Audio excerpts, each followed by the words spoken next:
guys, this is a video of some of our speed training from this week. Coach Greg and I took about 14 kids through speed training the other day. So as usual, we started off with a speed ladder warm-up, and what we try to do here is get the kids loose and warmed up, and we are also trying to build up some ankle stability. So you'll notice all the kids are doing this stuff barefoot, and we are trying to get them to have strong, resilient ankles so that the ankles can take the movement instead of the knees. When the knee tries to move, especially laterally, you get a lot of injuries, ACL, PCL, all that kind of stuff. When the ankle takes the movement instead, your worst case scenario is a little ankle sprain or something like that. We would much rather have the ankles get strong and know how to move than put all of that pressure on the knee. Head over into a dynamic warm-up, a couple of on-field, on-turf things, Frankenstein walks to loosen up the hamstrings, some high knees, power skips, butt kicks, all that kind of stuff. And then Coach Greg took half the group through a little bit of footwork. So Greg has them here working on a good athletic stance, and then from this position, exploding out laterally. So from that good athletic stance, get into another good athletic stance. So he's going over a crossover set with them.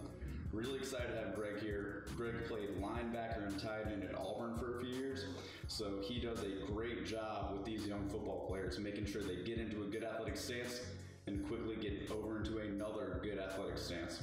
And that's really what we're trying to do with these younger athletes, is just go over a movement pattern over and over and over again until it becomes habit.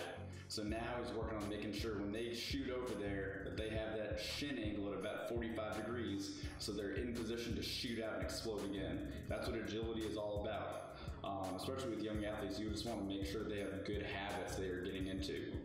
Now finishing off, a little bit of a mirroring drill. So Coach Greg is taking one of the athletes through it, letting them practice a little bit, and then we paired them off so they could go one-on-one against each other, working on getting into some of those athletic positions, in and out, exploding, back and forth. Then I took the other half of the group through a little bit of overspeed work. So I'm a really big fan of overspeed work, especially with younger athletes. So they're going to have that band pulling them about 15 yards. They're doing a hard 15-yard sprint, and they're going to pair it with a run without the band. So with younger athletes, they can actually learn that sensation of having their legs move faster, and you can really get that change with young athletes in a way that you can't with older athletes. It's stride rate or turnover rate, depending on who you're talking to, is really tied into the central nervous system, which is controlled by the brain. So a developing brain is much easier to affect in that way.